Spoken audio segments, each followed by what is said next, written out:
से हमें ऐसा शक्ति मिले, हमें ऐसा शक्तिपात किया जाए हमारे ऊपर, जिससे कि हम आक्रांत हुई भूमि के लिए और द्वापर की कर्म भूमि के ऊपर परिवर्तित कर दें।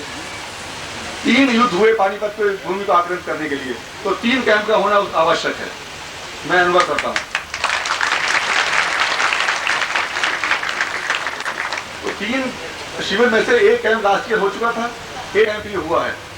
तो 1 कैंप गुरुदेव अभी तक मौखिक स्वीकृति प्रदान नहीं कर पाए हैं, लेकिन सांकेतिक स्वीकृति प्रदान कर दी कि 3 पानीपत के लिए नहीं, मेरे लिए नहीं, कि पानीपत की जो रणभूमि आक्रांत हुई थी मुगलों के आक्रमण से, उस भूमि को पवित्र बनाने के लिए और पुनः उसमें कर्मभूमि में परिवर्तित करने के लिए 3रा शिविर भी आवश्यक है और 3रा शिविर लगेगा। तो उसके बाद वो कर्मभूमि जो कि मुगलों ने आक्रांत की थी वो पवित्रतम बन जाएगी और इस पानीपत के क्षेत्र से ही आध्यात्मिक उन्नति प्रारंभ होगी।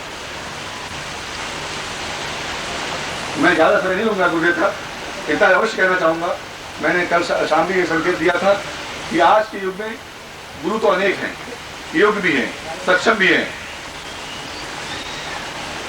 चैतन्य भी हैं, लेकिन उनमें जो विद्या है, जो उन्होंने अर्पण की है, तपस्या की है, वो उनके जीवन तक ही सीमित है। अपनी विद्या को गुप्त रखे अपने दूसरे को देना नहीं चाहते और उनके साथ ही वो विद्या समाप्त हो जाती है। लेकिन आज चैतन्यता की पराकाष्ठा पर कोई शक्ति है, योग्यता की पराकाष्ठा पर है, सक्षमता की पराकाष्ठा पर है। ऐसी शक्ति आपके सामने विद्यमान है, जो अनेक शताब्दियों के बाद अवतरित होती है। हमें सौभाग्य मिला है कि ऐसी शक्ति को अपने सामने पाकर हम अपने कर्मों को सुधार सके और अपने जीवन को आध्यात्मिक विकास की ओर ले जा सके।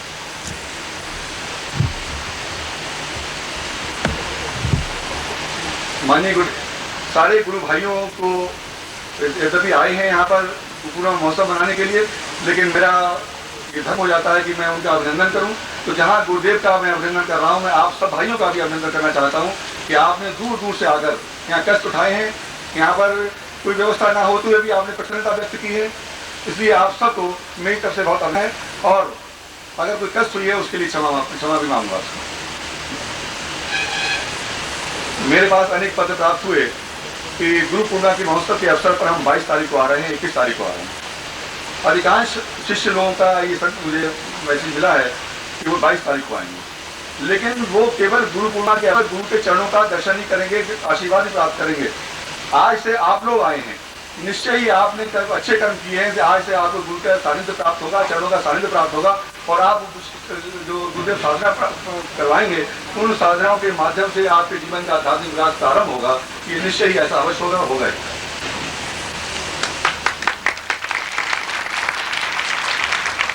मुझे अधिकार नहीं है गुरुदेव पे ज़्यादा समय लेने का। गुरुदेव इस नगर में आए हैं, जब ऐसी महान शक्ति इस नगर में आए तो निश्चय ही इस नगर के प्रतिनिधि के रूप में, जो इस नगर के प्रतिनिधि हैं, हरियाणा सरकार के मंत्री हैं श्री बलबीर पाल जी शाह, वो यहाँ उपस्थित हैं। इस नगर से MLA हैं, मंत्री तो अनेक हैं, और भी मंत्री भी है, प्रधानमंत्री भी हैं और मुख्यमंत्री भी हैं। मैं उनको जिक्र नहीं कर रहा हूँ। मैंने शाह जी को आमंत्रित किया इसलिए नहीं कि वो मंत्री हैं हरियाणा से आके, एक तो इसलिए कि वो पानीपत नगर के प्रतिनिधि हैं और दूसरा इसलिए कि वो योग्यता रखते हैं, सक्षमता रखते हैं और उन्हें रुचि है इस मंत्र तंत्र और यंत्र के बारे में। वो जितने लिटरेरी मंत्री हैं, इतना लिटरेरी व्यक्ति साधारणतः नहीं होता। इतनी लिटरेरी अपनी रुचि को बनाए रखते हुए भी वो हरियाणा सरकार के जिस विभाग संभाले हुए हैं वो विभाग तो सबसे प्रशंसनीय है। इस पर ज़्यादा समय लेने की मुझे आवश्यकता नहीं। तो सबसे पहले मैं अनुरोध करूँगा आदरणीय मंत्री शाह जी से कि वो दिव्य शक्ति जो इस नगर में उपस्थित है उनका माल्यार्पण करके आशीर्वाद प्राप्त करें और आशीर्वाद दें ये नगर आध्यात्मिक क्षेत्र में, उन्नति के क्षेत्र में चले और प्रत्येक क्षेत्र सुख शांति और समृद्धि इस नगर के सामने खड़ी।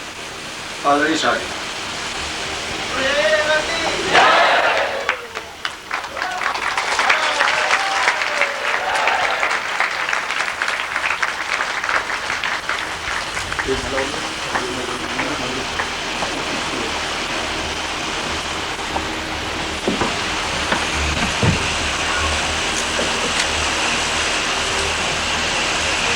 अब मैं ज़्यादा समय न लेता हुआ मैं शाह जी से अनुरोध करूंगा कि वो इस अवसर पर पूज्य गुरुदेव के स्वागत में दो शब्द नगर की ओर से अवश्य है।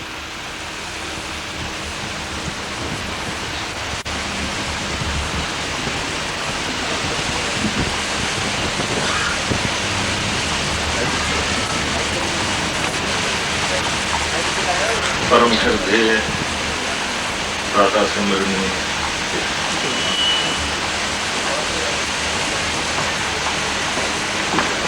गुरुदेव जी महाराज,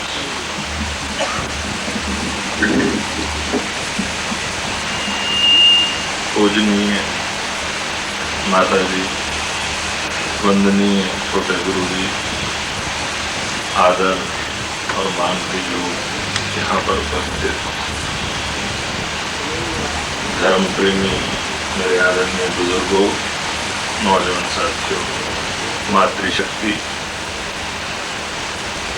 ये मेरा परम कर्तव्य हो जाता है कि जब भारत की एक महान विभूति जो ज्योतिष्य में, तांत्रिक में, मंत्र शास्त्र में, मैं तो ये कहूँगा कि भारत की अनुपम विभूति हैं वो, उनका संघर्ष तो बहुत पहले प्राप्त नहीं हुआ, लेकिन पुस्तकों के द्वारा उनके नाम वो बहुत पहले से जाना जाता रहा है। और सक्सेना जी का मैं धन्यवाद करता हूँ कि जिन्होंने पिछले साल भी मुझे सौभाग्य इस बात का प्राप्त हुआ कि मैं गुरु जी की सेवा में उपस्थित होकर उनकी चरण प्राप्त कर सकूं।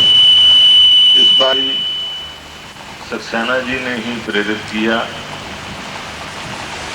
तो मैं समझता हूँ कि मुझे जहाँ गुरुदेव का आप सबका स्वागत करना है, वहाँ सक्सेना जी का आभार भी प्रकट करना है कि उन्होंने इस दिव्य विभूति के दर्शन कर। मैं उनका यहाँ पर हार्दिक अभिनंदन करता हूँ।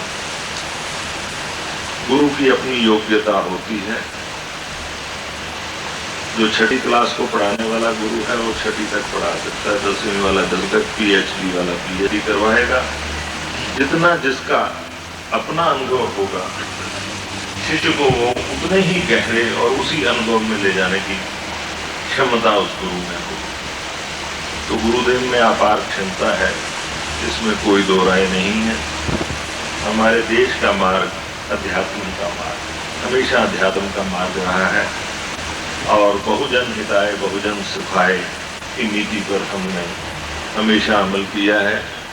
यहाँ तक कि हमने वाणी से भी हिंसा का निषेध किया है, हमारे शास्त्र ये कहते हैं। और जिसका नतीजा ये निकला, इसी पानीपत में 3 बार इस देश का भाग्य परिवर्तन हुआ। लेकिन जैसी प्रभु की इच्छा वैसा हुआ।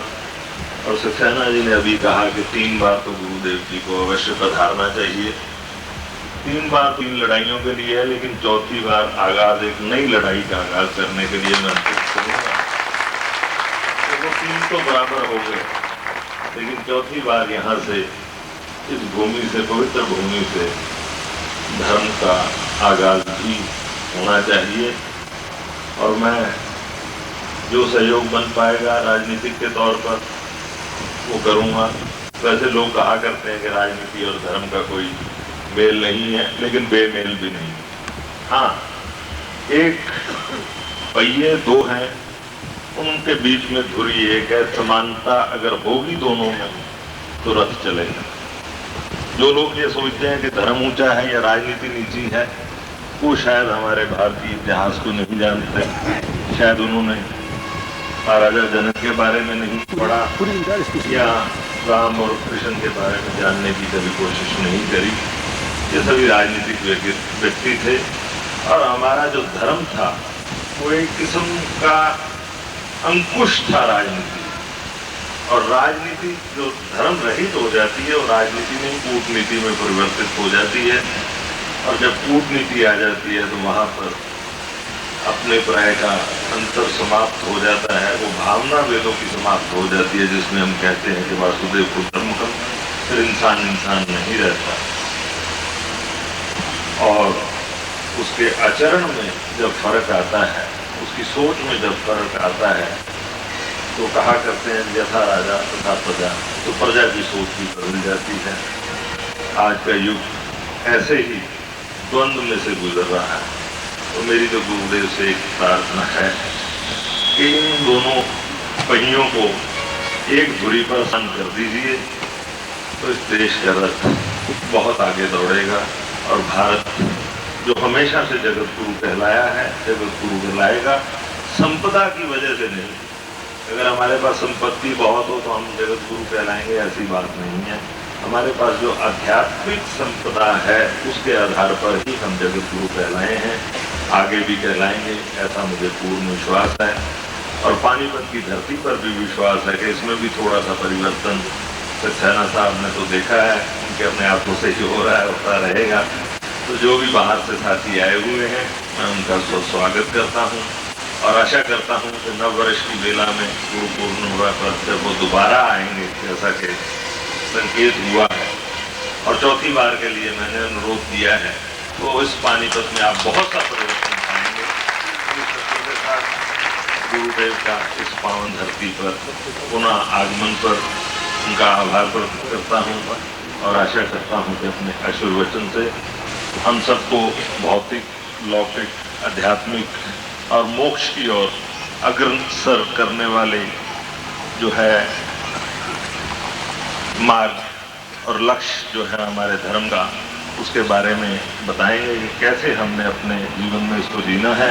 इन्हीं शब्दों के साथ पुनः आप सबका जो देश के विभिन्न भागों से साधक आए हुए हैं, पानीपत की धरती पर स्वागत करता हूँ, गुरुदेव का अभिनंदन करता हूँ और आशा करता हूँ कि उनका आशीर्वाद पानीपत की धरती पर विशेष रहेगा।